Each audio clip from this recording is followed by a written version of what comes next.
Thanksgiving. I've worked on my Thanksgiving routine all week long here on turkey and turkey leftovers, and certainly on Sunday we're going to have some leftover football here in the AFC North as well. The Bengals come to town to take on the Ravens, a depleted Bengals offense with no A.J. Green, no Gio Bernard. Here to talk all things Bengals and Cincinnati sports, one of our defending champions. He's also platformed at WNST.net because he's the AP writer in Cincinnati. You can follow his journey out on Twitter at APJoeK. That's K-A-Y like the letter. And he's okay with us. Joe, what's going on, man? Happy Thanksgiving to you. Happy Thanksgiving to you, too. It's good to talk to you again. Well, it's not so happy in Cincinnati right now, certainly not for Marvin and the men of Marvin there. We've been through the injury thing here this year all year long. We had Flacco out last year. We know what it's like. We lost a game without Jimmy Smith this weekend that we could have used him. But I don't know how the Bengals are going to regroup from Green and Bernard, who have made up more than 50% of their passing offense, certainly the number one targets for Dalton, and they were struggling even with those guys in there. Yeah, that's exactly right. The Bengals actually had among the fewest injuries in the league going into Sunday's game. They had not lost any significant player during the season. So they were kind of living on borrowed time a little bit, and it just kind of came up and bit them all in one game. But yeah, to lose not only A.J. Green, who's their only, real deep threat consistently, but Gio Bernard, who's their only real threat out of the backfield, is like a double whammy on top of the fact that when they were there, they weren't playing well. So it'll be interesting to see how they try to compensate for that. Did you see this coming? I mean, I think around the country, people that saw the perfect issue last year, and knowing where Cincinnati's been the last 5 years, it's hard to win 12, 11, 10, 9, 10, 11, 12, year after year as Marvin has done, and then watch the team fall on its face in January, and this was the game they had won. I thought there would be a hangover of some kind, but I think the one thing that I've seen with Cincinnati since Marvin's been there is this stability. It's the same group of guys every year, and at some point, like milk, the expiration date goes off, and it starts to get a little sour, and it looks like this year it's all happened at once, and now these injuries have sort of doomed them for 2016. Yeah, I don't think anybody saw this coming. Like you said, it's hard to make the playoffs year after year because usually one year pops up and you'll get a whole bunch of key players hurt. And so, like the Ravens have been through, of course. Sure. And so you just don't have the horses to get it done with. Or you'll have a year when you just have a bunch of bad breaks and, you lose a bunch of games on the last play. But they've been healthy all year. It's essentially the same team they've had the last couple of years. Nobody expected that they would have this kind of a meltdown. It really is kind of mind-boggling to think that they are basically the same team, but they've won 3 games. And they've won 1 game since the end of September, and that was against the Browns. It's stunning. Yeah, and I can Marvin survive this? I mean, that's a different kind of organization there, right? I go way back with Marvin. It is. I saw him in New Jersey last week before the Giants game. We got to hang out. I didn't talk about the team much or his job status, quite frankly, but, the bells start to ring if they don't win another game, if they lose in Cleveland, if they finish 1-5. All of those things would be very, very unacceptable outside of the building, but inside the building, Marvin's been the greatest thing to ever happen to the Brown family from a football perspective. Yeah, they love him. During the preseason luncheon we have that Mike Brown attends, he's very adamant that he likes Marvin. He likes his approach. Mike Brown is proud of the fact they've made the playoffs 5 straight years. He thinks that's a great accomplishment. And given what came before that, the 2 decades of horrendous football, it is definitely a step forward. After they blew that game to Pittsburgh, which they just frittered away in a mind-boggling way, Marvin got another 1 year added to his contract. So, he's under contract through, 2017 already. So you're right. Marvin has admitted any other franchise in the NFL, he would have been fired by now. But this is just a different place. And, yeah, you got to look at coaching. When you have your complete team for most of the season and you win 3 games, coaching clearly plays a role in this. But is he going to fire Marvin? It would actually be somewhat surprising if he did. Well, and Marvin's had, other teams in the division, roll up to the back door and pull his coaches out of there with Hugh Jackson. And obviously you guys saw Jay Gruden a couple weeks ago over in London as well. Sure. That happens when you win 10, 11, 12 games every year. Mm-hmm. It does. And Hugh Jackson meant a lot to the offense. And even though they elevated a guy, Ken Zampese, who's been here for many years, there's a break-in period when you're an offensive coordinator and you're actually calling plays and you're putting the offense together week to week. So that's part of what's going on with the offense, I think. They also just seem to have kind of lost their confidence in a way, if that makes sense. You know how when a team like the Patriots, they get on a roll, you almost have that sense that they go out there thinking we're going to win. Yeah, we saw that with Dallas on Sunday. Oh, Dallas. Yeah, when the Bengals played Dallas, boy, they just run the ball right over you, and here they come, and there's just a great confidence in what they're doing right now. And the Bengals had that last year when they started 8-0, and they don't have that this year. You can just tell things are just off.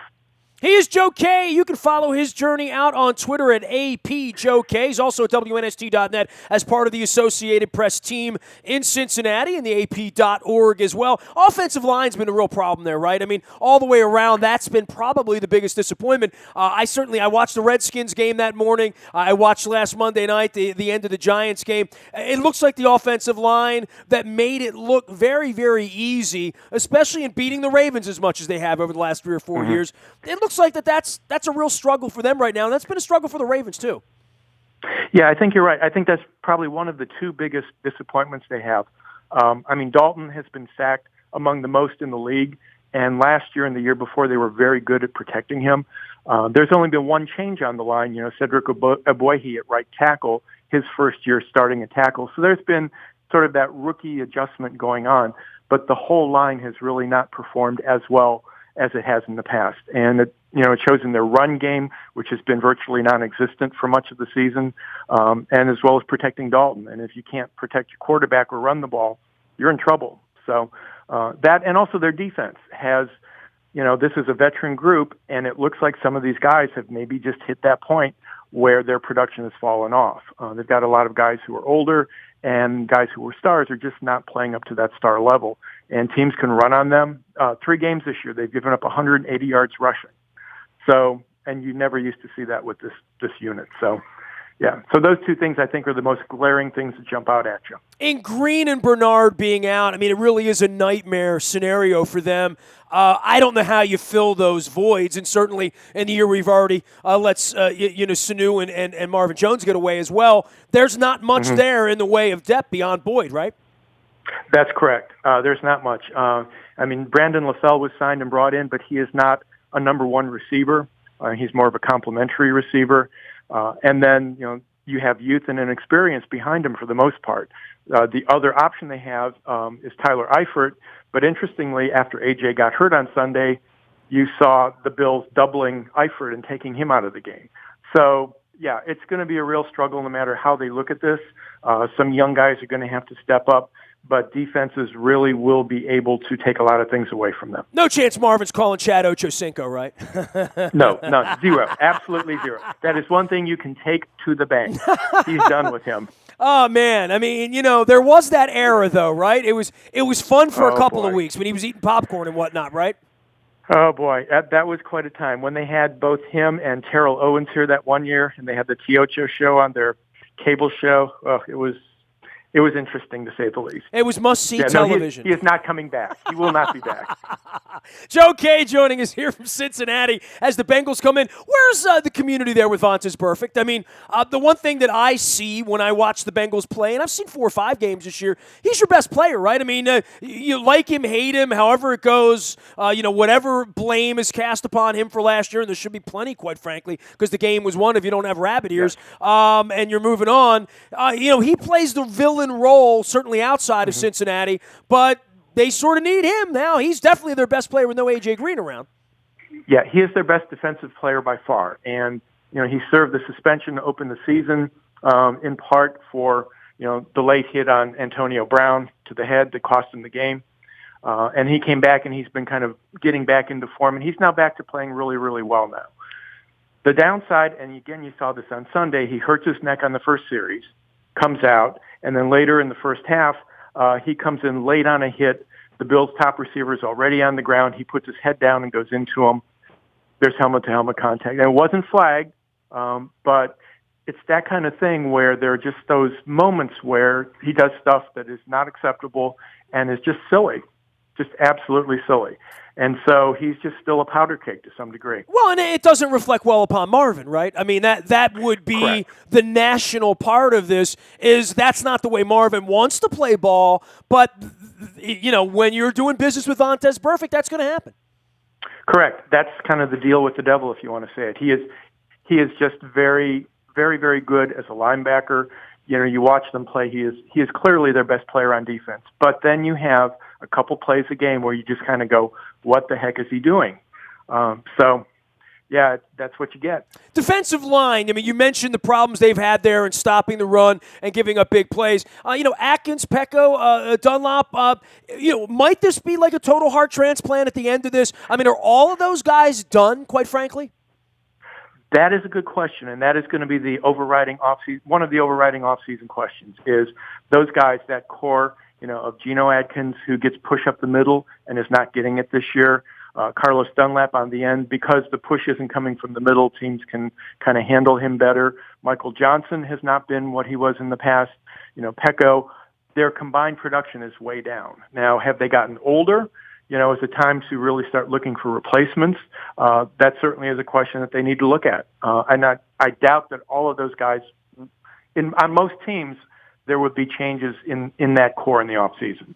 Joe Again, K. the Bengals operate somewhat differently. Yeah, well, there's no doubt about that. Joe K joining us here from Cincinnati. AP Joe K out on Twitter as well as at WNST.net. Whenever there's Bengals coverage, usually Joe's name is associated with. He's there with Marvin and embedded into all of this. And Andy Dalton is as well. And this certainly isn't going to reflect well on Andy Dalton the next 6 games, right? With guys missing from the offense. And, we had Ray Lewis popping off here about Joe Flacco last week, and he's a first-place quarterback. Flacco can never get any love, even as a Super Bowl MVP. Andy Dalton is not going to have a chance to win a playoff game this year. Didn't get that chance last year, quite frankly, on the injury. Yeah.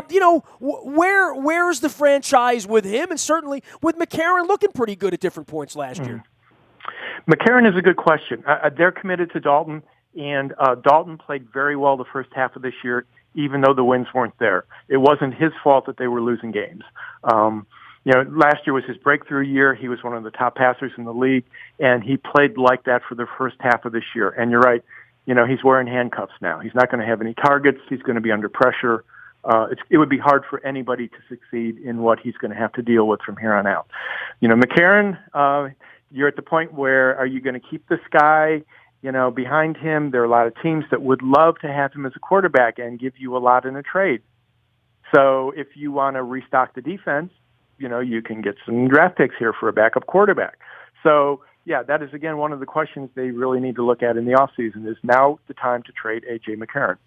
What's a bigger deal, the Reds offseason or Xavier basketball? And let me just point out that I've selected Xavier on my pool every year since 1989, and they always screw me. That's all I'm going to say about Xavier. The Reds are in the middle of a rebuilding that's going to take several years, and so, there's not going to be much talk about them in the offseason here. They really are in the beginning phases of trying to put a team together. So they're a couple of years away at least. And they don't, unlike the Cubs, who had a lot of money to deal with and a lot of really, prominent young players coming up. This team is just kind of in the beginning phases of that. So, yeah, there's not a whole lot of discussion about the Reds in the offseason. Xavier basketball, though, yeah. Yeah, for sure. Xavier, it's kind of an interesting situation. As you know, the University of Cincinnati is the dominant, university here in terms of coverage. And their basketball team is good. I mean, they were in the top 25 last week till they lost to Rhode Island. But Xavier is by far the better basketball program and has been for a few years now. And they were really, really good last year. They could have gone deep in that tournament. The upset happens and you get knocked out. But that last year was the year that they thought they really could have gone deep in the tournament.